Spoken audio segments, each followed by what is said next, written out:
science enthusiasts. My name is Jason Zakowski. I'm a high school chemistry teacher and a science communicator, but I'm also the dog dad of Bunsen and Beaker, the science dogs on social media. If you love science and you love pets, you've come to the right place. Put on your lab coat, put on your safety glasses, and hold on to your tail. This is the Science Podcast. Hello, welcome back to the Science Podcast. We hope you're happy and healthy out there. This is episode 40 of season 6 and the last episode of the year. If you've just started listening to our show, thank you. And if you're a longtime listener, we also appreciate you listening to our mix of science and pets. You know, it's not the broadest niche, that's for sure. But if you found a home here and you do listen, we so appreciate it.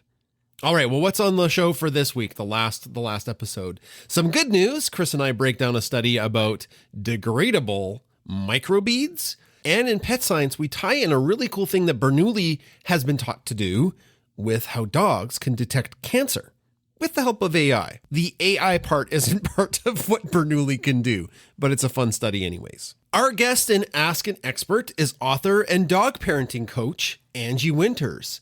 We get into a really unique form of dog training that she has, and we've got links if you're looking to pick up the book that she wrote. Okay, the bad joke. Why did the shampoo get in trouble with his coach? Well, it kept skipping conditioning class. That's terrible. All right, on with the show, because there's no time like science time. This week in science news, a good story to end the year with, Chris.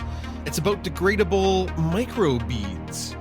Now, I know in the shower, Chris, you have lots of goops for your hair and your face. Do any of your goops have microbeads in them? They do not. They do not. Now, once upon a time in Canada, microbeads were allowed to be placed into products. But now I believe in Canada, those microbeads are banned. But I did have, what I really liked was like a scrub that I would wash my legs with, because after waxing, it got rid of the potential for the ingrown hairs. So the beads, beads... that might be a little bit too much information for your podcast listeners, but I definitely like the scrubby feel, and it made me feel like my skin was sloughing off and going to be beautiful after the waxing. So those microbeads were put into a whole bunch of skincare products as exfoliants. Those little beads acted like little tiny round balls coated with, I don't know, sandpaper that really helped scrub your body nice and clean. They seemed like a perfect design, but the problem is they all went down the drain. And as they looked at those polymers, they never really biodegraded, and they were really bad for wildlife. They were really bad for the environment, and they started to add up, and they are found in our bodies. Like like your body. Like biomagnification. Yeah, all of our bodies, if you exist on Earth right now, probably have microbeads in them, these little tiny pieces of plastic. And there was concern that they could, they're so small, they could cross the blood-brain barrier and get into your brain. All for smooth legs. I think skincare products just need to stick with putting like normally weird stuff into the goops, like Greek yogurt and goji berries and whatever the flavor of the month is. A lot of those shampoos and the goops, I feel like they should be like one squirt for my toast, one squirt for my face. They look like you could eat them, but they don't taste good. One squirt for your toast? Yeah, like some of your goops have like goji berries and Greek yogurt in it. They might. Sounds like I like very plain products like The Ordinary, which has a minimal amount of ingredients. Okay, maybe it's just the stuff I see when I go shopping. This story starts with just some of the laws that came about at the end of the 2010s. 2007 and 2015 were big years. Those are the years the government of Canada and the government in the United States banned microplastics, microbeads in rinse-off personal care products. And they were quickly banned everywhere. But Jason, great news. There is an introduction of a degradable microbead, and that may soon be in a product near you. In those exfoliants and skin cleansers. So now we're in the realm of chemistry, which is something I'm a little bit more familiar with than some of the stuff we talk about. The microbeads are made from a polymer, specifically B-amino ester, and that's something that's already used in medical applications. So the idea was taking something that does degrade over time under specific circumstances, but isn't going to be a forever chemical. These little teeny tiny beads are an average of 76 micrometers in diameter. Now that's small. A meter, if you shrink it down 1,000 times, you get a millimeter. And if you shrink a millimeter down 1,000 times, you get a micrometer. A micrometer, a UN, is 1,000,000 times smaller than a meter. And for our Americans that are listening who are confused by the metric system, that's 1/25,400th of an inch. Did I say that right? I'm not sure. It's a fraction, and it is 1/25,400 inches. It's so small. That's a scale of microscopy, because I know you just finished with your science kids, because you teach a science class this semester talking about micrometers and microscopy. We did. And we just continued to practice conversions, which is always super fun. This comes from MIT, and it prevents the formation of microplastics because these beads degrade into molecules that are similar to sugars and amino acids. So over time, they break down into things that can further be biodegradable. So the chemical itself, to start with, isn't biodegradable, but it degrades into stuff that is. If everybody So like a sugar scrub. Hooray! Okay. So the testing and breakdown process included the microbeads being boiled in water. And after 2 hours of being boiled in water, more than 94% of the polymer had degraded into non-toxic molecules. And by boiling them, it's a catalyst to show how the environment would affect the microbeads over time. Instead of waiting 2 years to see what happens, you just wait 2 hours. Now, the exciting part is if you're all in on skincare products and you've got goops in your shower, we have some fun performance tests that they ran on this stuff. Okay. So some people think that a foaming cleanser cleans more than a non-foaming cleanser, and that's not necessarily true. But the researchers mixed the microbeads with soap, and this was a way to test their cleansing ability. So they used pigskin samples and they wiped 50 times with the mixture, and they found that removed 74% of permanent marker like Sharpie. And that was in comparison to 38% with soap on its own. But the beads were even more effective against eyeliner, which is a makeup product that can be a little bit difficult to remove. And the bead mixture removed nearly twice as much after 10 wipes compared to soap alone. This is super cool, though. This next part, the microbeads also absorb copper ions from the water, which suggests that they could remove harmful metals from the skin. Microplastics are not, and these microbeads are not banned everywhere in the world. Yeah, so when you think about it, similar to DDT, we banned it here in Canada, but it wasn't necessarily banned everywhere. So there you go, Chris. The study shows that it's possible to achieve the high performance of microbeads in your exfoliant goops and the sustainability of normal soap that washes down the drains. I think that's important for future innovation in the skincare industry. So looking for renewable materials that don't impact the environment. So coming soon to a shower near you.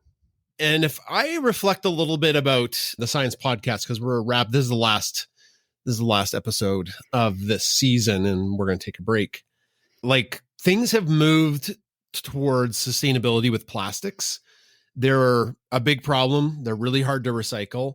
But every year, little things change that over time have been a really big thing. Like, these microplastic bead things are awful for the environment, but now there's a potential alternative. So good news to end the year with our science article. That's science news for this week. This week in pet science.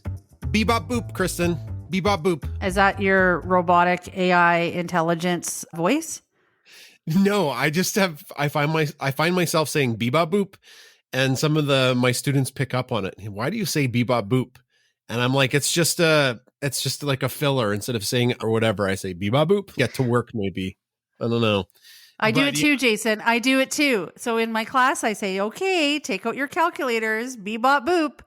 And when they're supposed to be calculating and they're just waiting for me to bebop boop on my calculator, I'm like, no, you have to bebop boop and get the answer on your calculator.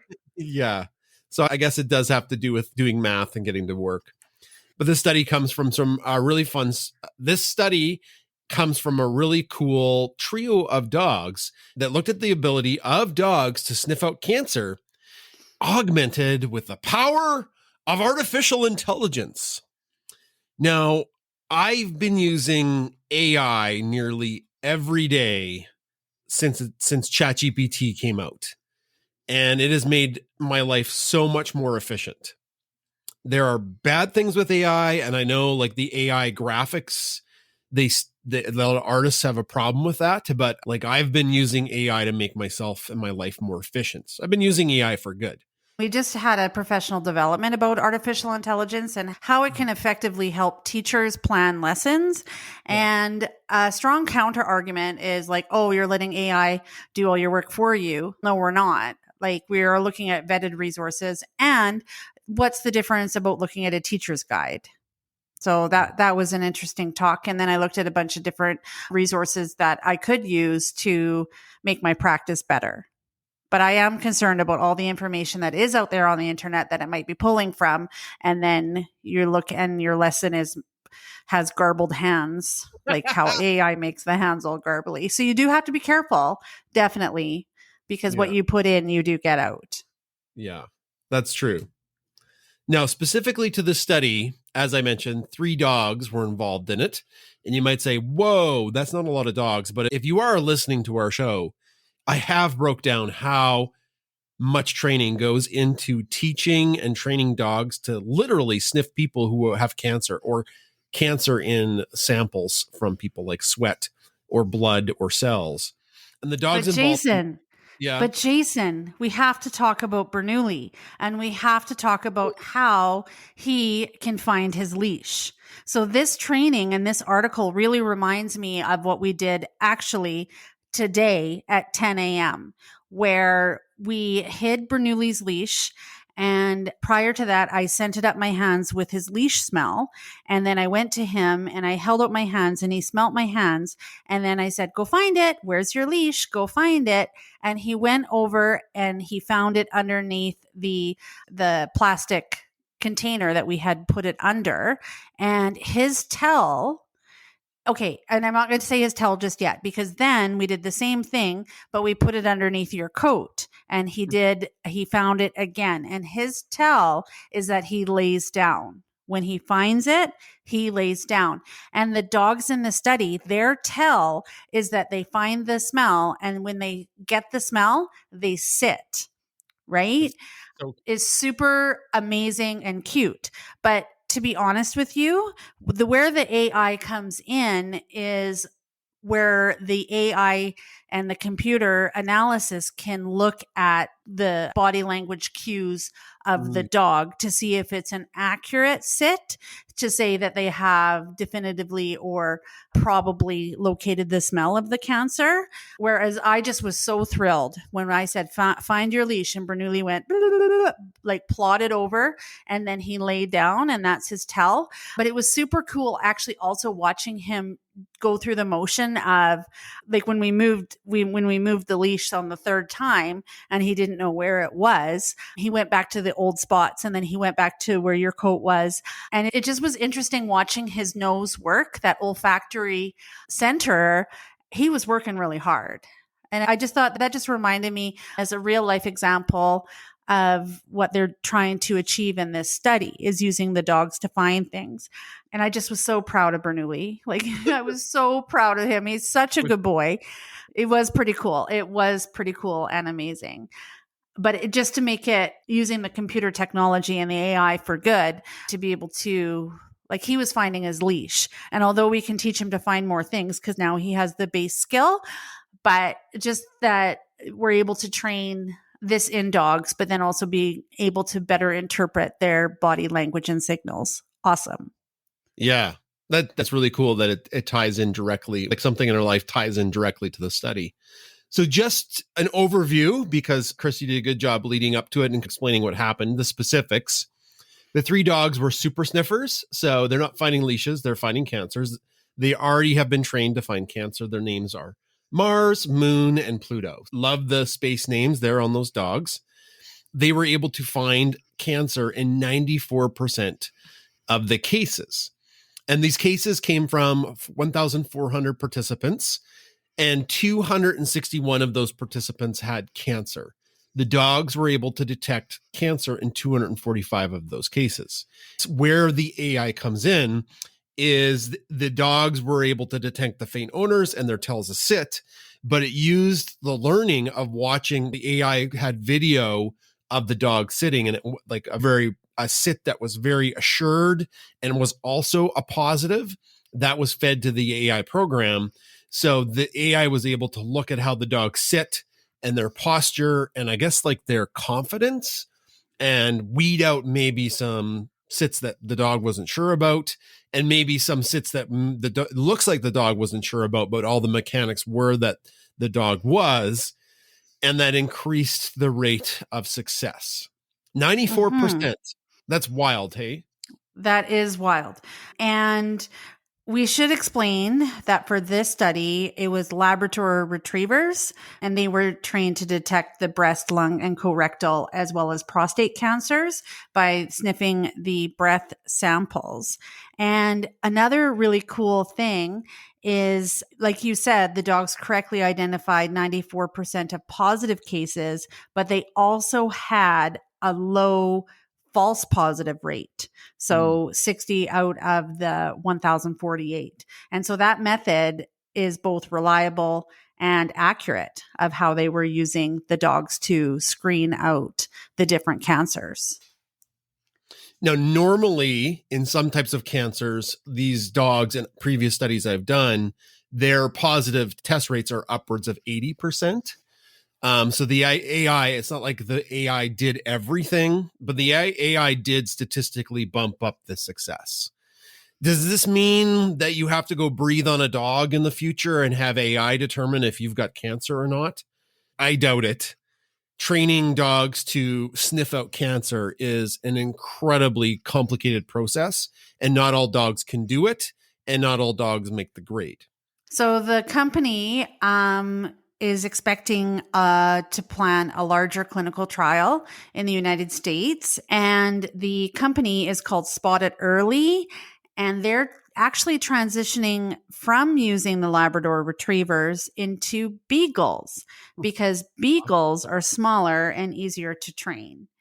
Although Mars, Moon, Pluto, and the other Labradors from the initial study continued to contribute because their scent detectors are out of this world. This is a great study, and it ties into how Bernoulli has a tell to find his leash. I'm not sure if Bernoulli has the chops to sniff out cancer, but I think the next step, Chris, is for him to sniff out where we are in the house, and then maybe I can go hide in the snow and he could try to find me. That'd be fun. But you know who he can find really easily, very quickly, all the time, every time? Ginger. Yeah, he doesn't need to be trained to find the cat. He loves that cat. He finds her every day, much to her chagrin. She's a very soggy cat sometimes. Sometimes she's pretty soggy. That's Pet Science for this week.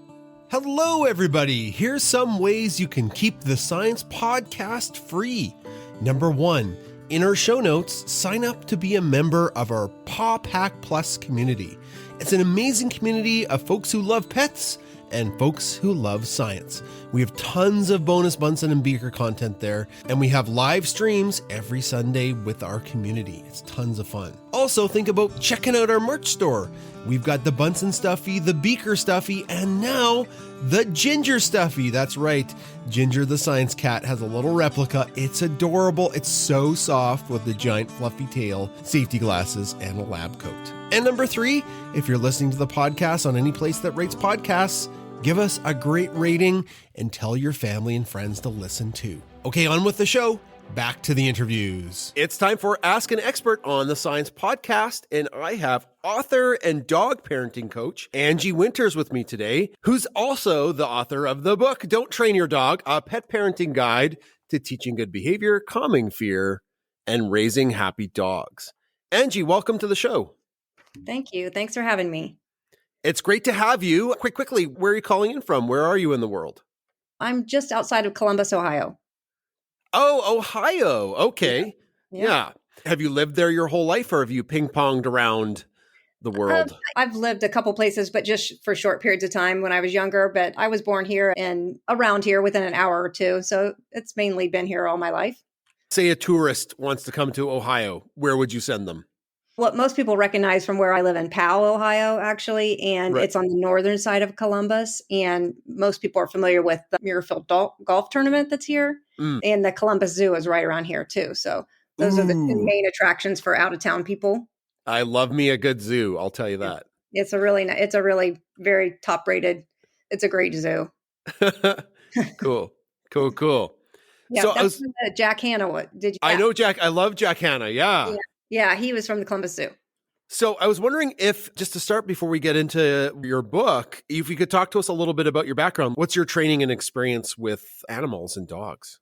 I'd say to people that I didn't actually picked me. And so I ended up doing it. I've done it for 26 years now. But when I was young, I really was obsessed with all animals and watching their behavior. And so I spent most of my time with animals, but all different animals. And then when I got older and I actually had two boys, I'd always done dog training, and I had trained dogs for television, social media ads, just the regular typical training. And I started volunteering and taking the worst of the worst cases of dogs that were very broken, were unadoptable. They're considered unfixable. They had been through every other trainer, all the vets, all the medication, every rescue foster, and they just couldn't be cured. And so I ended up taking those because I became obsessed with trying to figure out why these behaviors were happening, these unwanted behaviors, these fears and this aggression, and why all these dogs were losing their homes or adoptions were not successful. So I became maybe not be able to sleep at night, and I became obsessed with it. And then I started figuring it out myself and taking video and taking notes, and fast forward 26 years and I started putting together videos, and then ultimately this book to teach parents and educate them about dogs and so that every adoption is successful and there's no dogs biting kids or anything like that. So by doing the hardest cases for so many years, hundreds of them, I was able to develop my own systems and realize that they were consistently over and over working. Man, that is hard work that you did, and commendable to take the dogs that really nobody wants because of their behavior. And it breaks my heart when I hear those stories. But like, I know my own family, that's not something we would be able to take in, a dog with those type of issues. So thank you for that work. I appreciate it. I know I owe almost everything in my life or that is meaningful. At this point, with any kind of animals or anything, I owe to dogs, because there was a period of time where during this time where I was raising my boys and bringing these dogs in, it was hard because I have to make sure that my dog was safe and cats were safe and my children were safe. So when you've got aggressive cases or fearful cases, it can be very dangerous. Sometimes I'd be up for 24 hours straight, just keeping watch, but I'm just like a person who I just can't give up. And so it's been very hard, but it's been the most rewarding thing. And ultimately, I had a very rare medical condition for 5 years. And basically, I had lost my life. I was on the last hours of my life, which is a very personal subject. But then at the very last minute, I was saved. I was rushed to Pittsburgh and I had brain surgery by surgeons I had never met. And I woke up cured and alive. And I know that my work with dogs, it was very profoundly struck by the fact that my work with dogs was so different, and I had been doing it so long and I was obsessed with it, and I was having great results by this point that I feel that I owe them. And I think that's the reason why I'm here now. So now I feel like the luckiest person in the world. There's so many people that follow our accounts on social media that what you just said resonates so deeply with them, like not giving up on dogs. And your book, Don't Train Your Dog, looks at training dogs with that perspective that you spoke about, your hard-won techniques. And I was wondering if we could get into that a little bit. Sure. Yeah. What my techniques and just the big picture, Jason, is that I was just compelled to figure this out and not being able to give up. And so by fixing the worst and the worst cases over and over by hundreds, then what people have in their homes now and in their families, those behaviors are very simple and easy for me because I just reverse engineered what it took to cure these very difficult cases and then reverse engineer them to be for regular dogs, for family dogs. Most people would never see a dog like what I was working with for all those years. But in reality, and I hope the book conveys, because I'm getting great feedback that it does, is that it's actually way easier than most people think to fix things. And they just seem hard because they're trying these typical dog training mentality on them.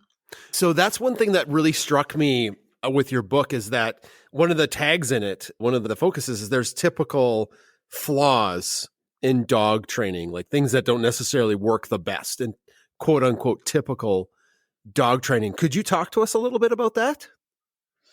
Yes. So that's the main point of the book. And the first couple chapters are an overview of that and what our relationship currently now in our lives is intertwined with dogs. And they're emotionally and intellectually intertwined with us. And they're brilliant at reading every one of our facial expressions, our tone of voice, and our body movements. And it's been proven, and you've probably seen a study, but multiple studies have been proven that puppies are actually born looking to us for help. It's not like they learn. It's not like a dog is born and then they learn. Everyone learns to read their parent or their family's facial expressions. They're just born with it. So basically, we become part of their DNA over these last thousands of years. And the fact that exists is saying to me, I realized that was the key because they can follow our finger pointing, our eye movements, and everything to locate objects that they would never be able to find otherwise. And they just automatically look to us for help. And I give the example of, I love my cat and I love cats, but they don't ask us to pull out the oven so they can get a mouse behind it. But a tennis ball goes under the couch. Oh my God. Yeah. And dogs look to you immediately to help me. They just know that we're going to help them. And then we run over and trip over ourselves trying to help them. We're just intertwined with them in this way. So that makes them family. So when you talk about having that kind of intellectual and emotional entanglement with something, and then you say, sit, treat, here, down, treat. It's like giving them these simpleton commands, which they are smart and they learn for us on most of it. But then the wheels really come off when people and parents are led to believe by typical dog training, either harsh obedience or just treats and distractions type of dog training, that they can teach a dog not to chase kids or run out the door or bite kids or be aggressive towards other dogs by using this typical dog training that they just learned to use a treat to sit down. It's basically a glorified trick. So the real teaching moments are not there. That's the flaws in typical dog training. It's either following the equation of fear in equals reaction out or food in equals reaction out. And neither one of those are true teaching moments, that dogs don't truly understand what we want and what the safety rules are. And that's just the big misunderstanding that happens. And it's tragic, and dogs lose their homes and their lives for that. I know you don't want to give away everything in your book. I love dogs so much, and I'm fascinated by dogs training. Our little guy, Bernoulli, he's our Bernese Mountain Dog puppy. He's in training right now. So can I pick your brain about just one thing, don't run out of the door? Sure. What, in your opinion, how would you tackle that? And again, I know you don't want to give away everything in your book. Oh, no, I'm fine. Believe me, there's plenty in there. And there's even more, I should say, on the website. I actually didn't mention that there's a digital companion that follows on our website, parentingfordogs.com. That's with a number 4. There's a digital companion to this book.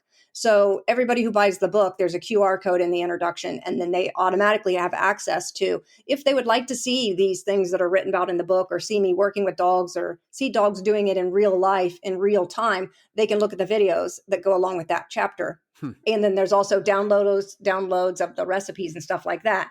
So to answer your question, it's not as simple as just being able to go, you do this, 1, 2, 3. It is because I've put it into the form of a recipe, but that is definitely covered in my book, among other what I consider to be life skills, which is don't run out the door. Yeah, don't run out the door. Yeah, exactly. Yeah, you're going to get hit in the street, or you're going to sweep kids' legs or knock people out to try to run out the door. It's dangerous.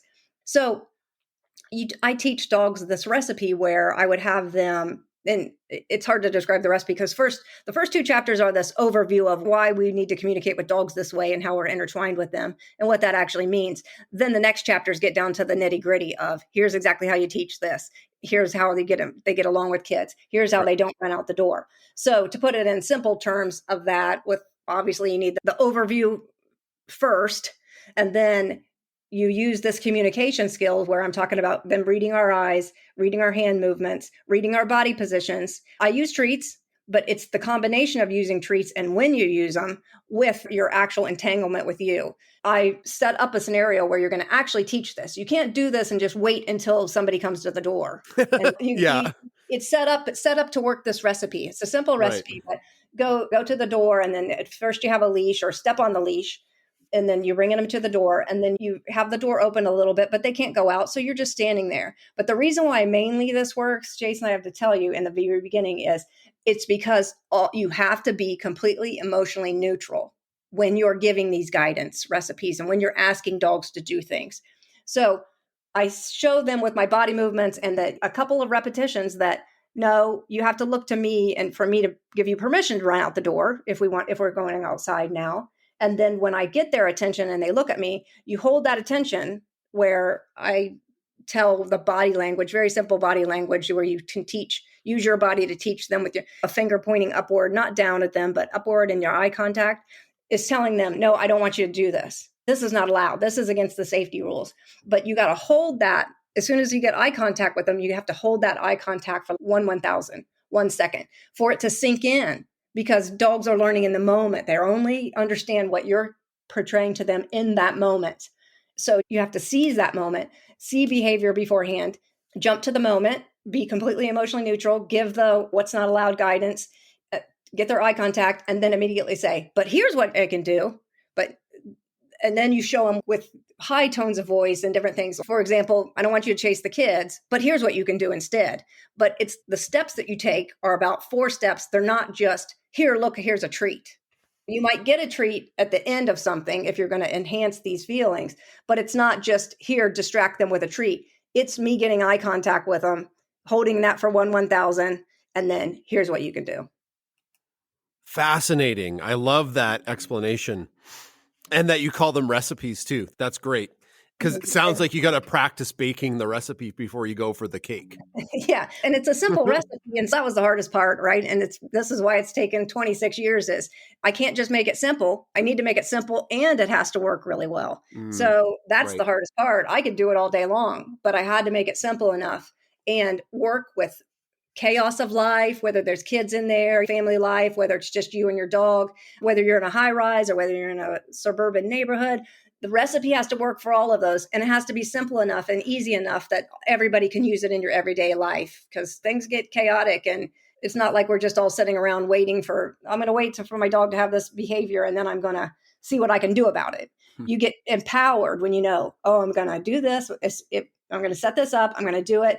I'm going to be emotionally neutral. And then dogs learn amazingly fast from that. And that's how you can tell what I'm teaching works because it doesn't take very many repetitions, sometimes 1 repetition.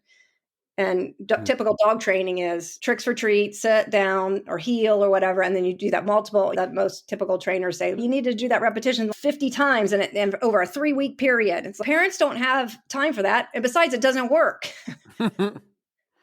Yeah, as soon as something is tough and time consuming, then the retention and the ability to follow through goes right through the floor. Right. And you have a relationship with your dogs, right? How smart they are, right? How they can understand big picture, this is not allowed, this is allowed, but then they start making up these subtle communications and subtle actions that they do that is still allowed, is within the boundaries that you said are still allowed. They come up with all these ideas themselves. They're completely capable of developing self-control. And that tricks for treats and that fear-based stuff relies on the mental or the perspective that dogs cannot develop self-control. And they can. And so you're taking this highly intelligent, highly emotional creature, basically born to be in our family now because they're born with us in their DNA, and you're treating them like a simpleton. Aw. Aw. I guess we sometimes say Bernoulli, or the puppy, he's got a brain full of mush, but he doesn't. He's really smart. No, he doesn't. And it's like when people are trying typical dog training, which I know why they try it. This has been an uphill stream for me. I'm swimming uphill for 26 years or upstream for 26 years because this is going against what we've all been taught, it's so ingrained, this typical dog training mentality, that it actually goes so far against it. But then as soon as it clicks and you see it, you're like, this is what everybody says. That's too simple. That can't be that easy. It was like, yes, actually it is, because think about when you have a positive routine of something that your dog learns, and then say, dad gets up, then dad makes coffee, and I set the thing, but I don't get out of bed yet until mom gets up, or they know the routine of what's happening. And now dad makes his coffee, and then he gives me a treat or a bone. So they want to do that same routine with the same stuff, at the same time, all the time, because it's a routine like a 2-year-old. It makes them feel safe. And they love to know what they're fully allowed to do and what's going to happen. So they revel in that. And then you start seeing their whole personality come out. Most people don't even see, they live with dogs for years, and you love them, you see the love, but they don't ever see their true capabilities and personalities because we're telling people to use this dog training. And then when the dogs are all out of control, then you'll never see that because you just see them as being out of control. Yeah. You can't get those you got to calm it down, keep emotionally neutral, and just follow these recipes for teaching things and prescriptions for fixing things. I love it. That's exciting. I'm sure people are taking notes. Yeah. A couple more questions, maybe on a little bit more serious topic. Okay. Your book talks about like dogs that nip and bite, and that can become real serious real fast for some families, right? I was wondering if we could pick your brain, like in your opinion, what's the root cause of that for dogs? So there's a couple root causes for that. One of them I talk about in what I call the 5 big stuff family rules, that you just concentrate on learning these rules and then let all the other small stuff go, because these main rules are what'll keep everybody safe and happy and everybody can flourish. And one of those, the second most important rule, is no teeth on humans ever. You just already put that out. And people say they get that confused with the rule of no aggression is allowed, but it's really 2 different things. And they're not seeing what the dog is seeing and what the dog is actually doing and learning. So when they're puppies and you're playing with them, and a lot of times they're putting their teeth on your hands. Yeah. And this happens a lot with people, or they'll play with them with your hands on either side of their mouth. You're like, blah, blah, blah. Like, yeah. And it's fun. And people say to me, oh, we play this way. He doesn't bite me very hard and it doesn't hurt and he doesn't really mean it. So then there's fake growling and stuff. But in the dog's mind, he's always been allowed to put teeth on human skin. There has to be, for dogs, it has to be a very black and white line. So we're confusing them by, oh, you're allowed to put your teeth on this child's skin or my skin when you're playing with our hands. But then all of a sudden they get bigger and stronger and they start to bite because they learn very quickly, if I put teeth on human skin, that it's going to make the human very effective. The human's either going to go, ow, or stop, or pull your hand back, or drop the treat, or the kid's going to drop the toy he had. They're going to get reinforcement for putting their teeth on humans. You think it's a joke and you think it's cute when they're little, but really in all dogs' minds, it's always that they've been allowed to put teeth on humans. So when you do this black and white rule of kids should always have a toy in their hand when they're playing, adults should always have a toy in their hand, and playing with toys has to be taught sometimes, because dogs just don't automatically play with toys that humans make. And traumatized rescue dogs do not play with toys at all. That's part of the reason how you know how severely they're traumatized. And so it's very important that they have these outlets of these toys. And it's very important that the parent and everybody act like this toy is the best thing you've ever played with too. right? So you just keep on directing them to these toys and never allow any teeth to touch your skin. And then the second one is the misunderstanding with kids. There's actually three, because this topic kind of has fingers that go into a lot of different subjects of dog parenting. The ones with kids are everybody's well-intentioned, and they have to learn that they cannot nip kids as their kids are running, and that this is not a big deal that kids are running around. Of course, they're going to be excited, but you have to redirect so that they play with their toys, and that they're never allowed to run after kids and nip them, because even if you see them start to open their mouth, like, you give the guidance right then, step in, no, don't wait for them to bite them. You see them running, you see them going after the kid's elbow or eyeing the kid's heel. Approach things early. Don't wait for them to bite. Early guidance is a dog teaching superpower. So you start to see it earlier and earlier. But regardless, you have to disagree with it every time any teeth goes on a human. But here's what you can do. You've got to get that 1 second of eye contact. That's the main difference. But here's what you can do, and super excited about you playing with these toys. Then pretty soon, when kids start running around, the dogs will be excited because they want to play, but they'll just run over and get their toy and shake it by the kid, or run. They won't go after the kid. So you have to be careful too. And this is a subtle one, again, with kids, is that when let's say a baby is just, they get past that potted plant stage where they're just sitting in a car seat or sitting in a little chair, and they start to crawl. Then they crawl and they make these weird noises and everything. And the dog was used to the baby sitting in the seat. He's used to the noises. He's used to the smell.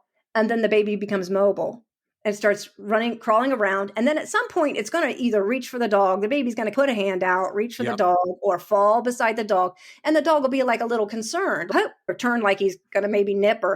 And you're, of course, watching this because you're a responsible parent and you're there. So you run in and you say to the baby, you grab the baby's hand and you're like, we got to be easy with doggies. Be careful. You know what I mean? Because the doggie was scared. But that's really the opposite of what you should do, because dogs can only learn by guidance in the moment, right? So you have to immediately go in and address the dog, which doesn't seem fair on the surface, but it is. You go in and say to the dog, don't even be scared. Don't be aggressive. Don't have that behavior. Don't have that mindset. Get that contact. But here's what you can do, and then have them play with the toy. But if the dog sees you, in essence, correcting the baby, run in panicked. First of all, that's the first mistake. Instead of being emotionally neutral and having your recipe, you're panicked. You come into the baby and you address the baby while the dog's still sitting there scared or aggressive and watching you correct the baby. And in his mind, he's like, instead of playing it down and saying no aggression, he's saying, yep, I was right about that. He's doing the dog equivalent in his mind of, yep, I was right about that. See, something bad really did happen to me because mom was scared for me, and she came in and gave this other family member a correction for it. So it's the opposite of what people think. And that's not how you protect dogs, is to let them growl at children. It's the most devastating typical dog training advice that's ever been conjured up. And I've seen to let dogs growl so kids know to stay away. Yep. They say, that's awful. They say, don't ever disagree with a growl, because next time it'll become a bite. And really, it's exactly the opposite. And dogs lose their homes, and it's terrible. And trainers tell people that, and then they leave. And then I see when the family gets rid of the dog, because the trainer's long gone by then. Yeah. So what I'm doing is challenging these it's a wake-up call. The title of the book is a wake-up call, right? I don't have anything against trainers, and most of them have their hearts in the right place. But they know many of the things don't work that they're doing, and they know that these things are falling short, and they're just turning a blind eye to it a lot of times. And that I do have a problem with. And so this is basically a wake-up call to dog trainers and parents, that what you're seeing out there, and the majority of the popular stuff you're seeing, is the reason why you're having such problems. And so don't lose hope, because there really is something else out there. And now it's in an easily form of a book called Don't Train Your Dog. Wow. My mind is just blown. Yeah. It all makes perfect sense, because a mama pup will correct a baby pup if it gets out of hand, right? And you run in and do that to a little baby. It's like the dog's also, that the little baby just got nipped for being a pain. How observant they are, and how smart they are, and how they're watching your face, and how they're learning from us. Yeah. They're intertwined with us. And so what they saw was a panicked parent, the baby doing something wrong, the baby getting a correction for it. And so the next time now, the dog remains scared. We didn't play down this action to the dog and guide him into believing that this is just no big deal if a baby falls beside him. Yeah. Okay, that's no big deal. Oh, what's that silly baby doing? Play it down at the end. It's got to end on a good note. Mm-hmm. It's part of the recipe. So what's that baby doing? What's that baby doing? Get that toy. We'll play with the toy by the baby. Mm-hmm. So removing the dog from the area, as long as everybody's safe, removing the dog from the area is the worst thing you can do. Only second worst to coming in and correcting the baby in front of the dog. But the dog has to be addressed first because he can only learn in the moment that something is happening or he's feeling something. So he needs that black and white guidance first. You can talk to kids as they grow up. You can talk to them at a later time. You can talk to them about future. You can say, here's why I knew the dog was upset. Here's why I knew it scared him. You can teach human children that way, but you can never teach dogs that way.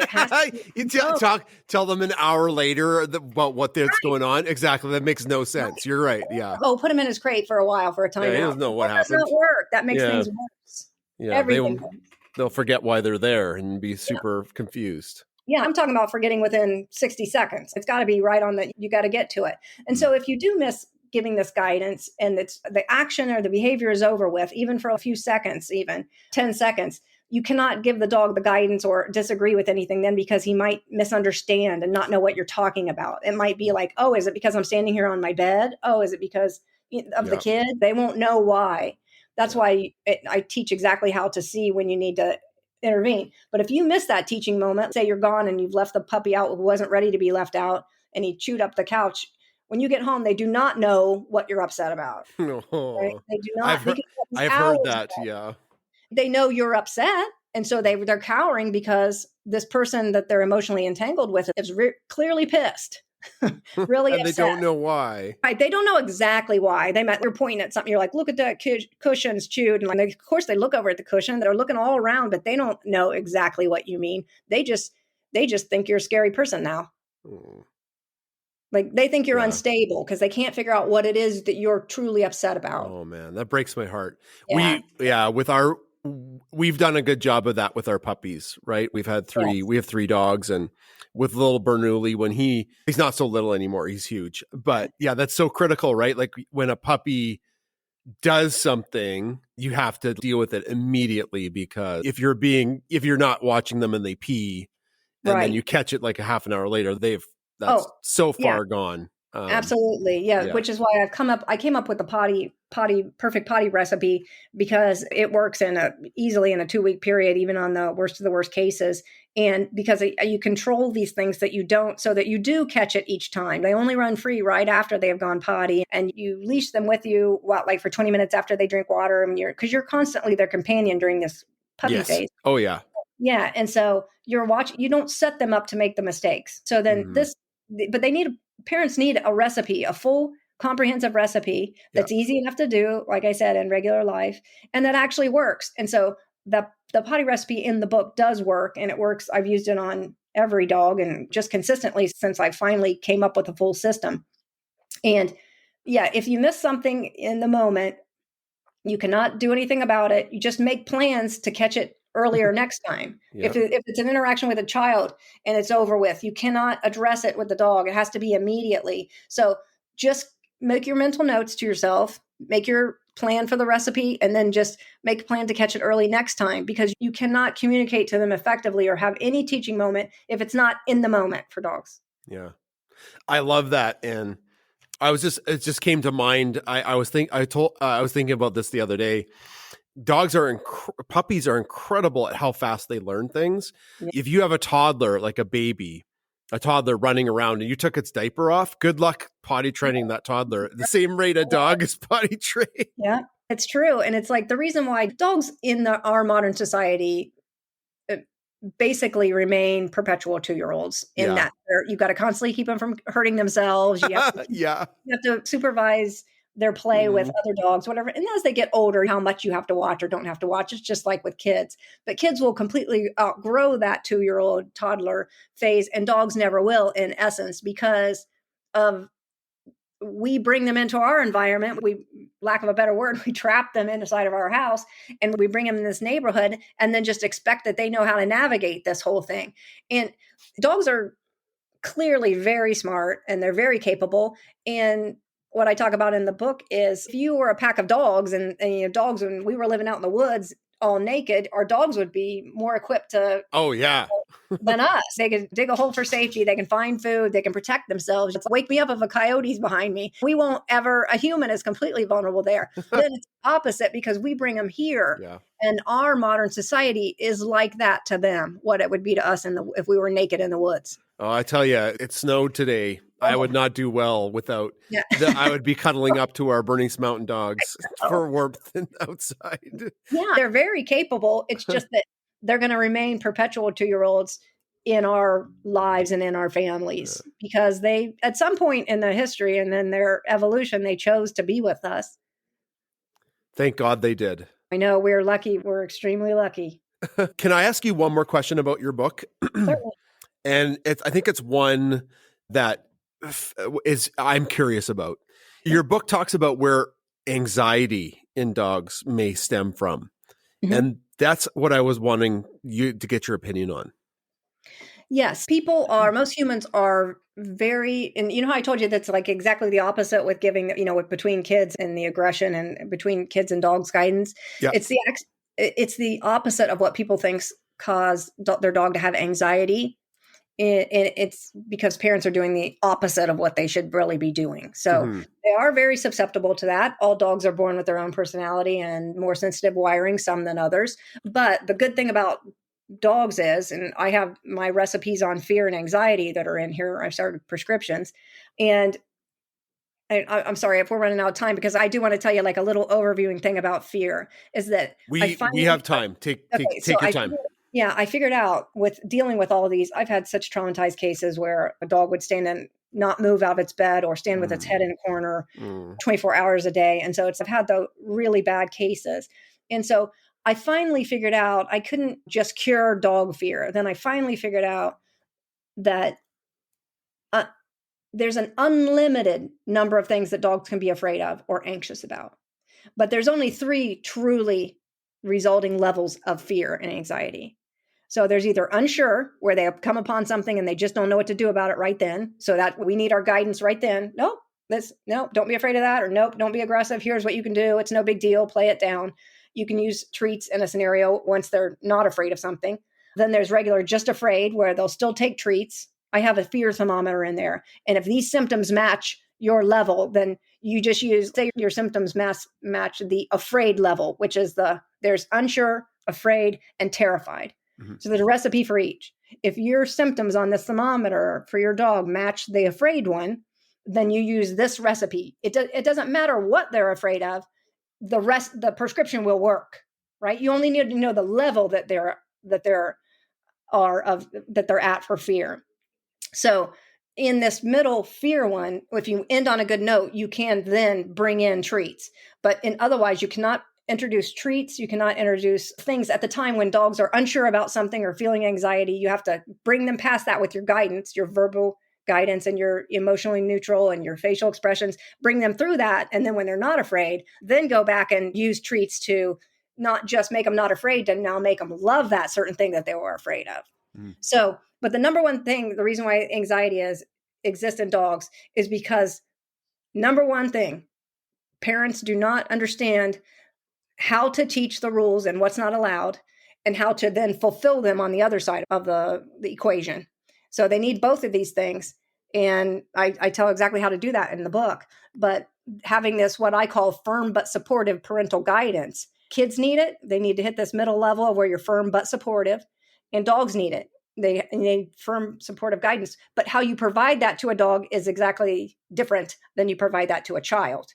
So that's where anxiety comes in, is that the parents don't understand how to provide this firm but supportive guidance.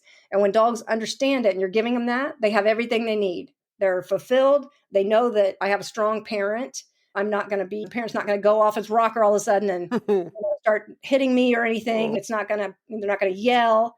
But on the other side, they're also not going to let me hurt another family member or another family member hurt me. That is what makes dogs confident and not have anxiety.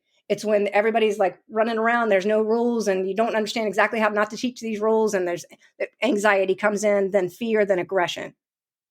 Does that make sense? I love it. Yeah, it's so good. Good. Oh, Good. Yeah, it's man. the opposite of what you think it is. Yeah. Yeah. So really, I'm yeah. just like sitting here reflecting. Thank you for that answer. Yeah. Oh, yeah, you're welcome. I thank you for having me on too, because this information being spread, I know that with every book that gets into anybody's hands that I know, that's how confident I am about it, because I've been doing it for so long and I've dedicated my entire life to doing this. But I know whoever gets their hand on this book, I know that's one dog that's not going to lose its home. I know that's one kid that's not going to get hurt. I know one dog that's going to be fulfilled and not anxiety ridden and get to live a happy life. I'll talk about this forever to everybody. I wish we had hours to talk because the amount of follow-up questions and just your wealth of knowledge is just so valuable. But I think the more important thing is to ask you where people can get the book. Where can people get Yeah. where can So people get your amazing Don't Train Your Dog? yeah, and I think that one thing that people will be happy about seeing is that the graphics and the recipes inside are, like I said, they're downloadable in the digital companion. You don't need to get on the website, but when you buy the book, you will see the graphics and simple graphics and recipes that you can just so easily read. Like a 10-year-old child can read it and understand it. So Mhm. it doesn't have to be the parent just trying to learn it and teach everybody. So anybody who gets this book, I know they'll be happy with the simplicity of it, I should say. Mhm. And it's available at Amazon.com. And our website will actually lead you there too, and has the digital companion and other resources. And that's parentingfordogs.com. Both of those are number 4. So or on Facebook, we're at Angie for Dogs and Parenting for Dogs with a number 4. Okay. Parenting with the number 4 for dogs. Gotcha. Yeah. Everybody who's listening, we'll make sure the links are in our show notes. So whatever podcast platform you're listening on, just check our show notes and there'll be hyperlinks there. I snuck a peek on Amazon, Angie. One of the reviews, 5 out of 5. I don't know if you read some of them. The title is "Where Has This Been All My Life?" Which Yes, that's what is you very sweet, yeah. right? Yes, that's very nice. Where has this been all my life? Yeah, and that's the number one thing that dogs or that parents say to me when they see all this. They're like, "How come I haven't seen this before?" And then the sad part is, then they immediately follow it up with, "I wish I'd have known this with our other dog." Yeah. And tragedies happened with those other Right. dogs. It's bittersweet, but I'm glad that they have it. Yeah, we can only go forward and change for the better. What we didn't know yesterday and we know now makes us better in the future. So yeah, that's a I tool. agree. That's a tool in our toolbox. Yeah. Angie, before we close, one of our standard questions is we challenge all of our guests to give us a super fact. It's something that you're at a party, a get together, family gathering, and you tell people it blows their mind a bit. I was wondering if you have a super fact you could share with us. Actually, I do. I think one of probably the most popular one, I should say, for a lack of a better word, that people just cannot believe it until they see it with their own eyes, is that with the techniques I'm talking about and the parenting techniques I'm talking about, it's a separate program, but it's on the website. But I have a system for rehabilitating feral dogs or dogs that have come from hoarding situations. Dogs that cannot be touched by humans, have never been touched by humans. They suffer for months and months, and people just do not believe that until they see it with their own eyes that those dogs can be rehabilitated and be in a home and be happy in a week. Wow. Amazing. Yeah, it's not what dog training doesn't do it. But it is possible. So the reason why I picked that one to say right now was because that shows you the incredible capacity and incredible dog mind and spirit that, I think as humans we don't have that as much because we don't live in the moment. And when dogs really trust us, they're born to trust us and look to us. And when we give them what they want or what they need, they will transform in such a rapid time. That it's your people standing there with their mouths hanging open. They can't believe it because everything they've ever experienced with a dog has been hard and taken a long time, if ever. But they're miraculous in they're so resilient, hey?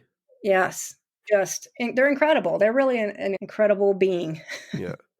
So folks, if your dog is with you, and I'm sure people that are listening, you love your dog more than anything, do check out the links in our show notes for this book.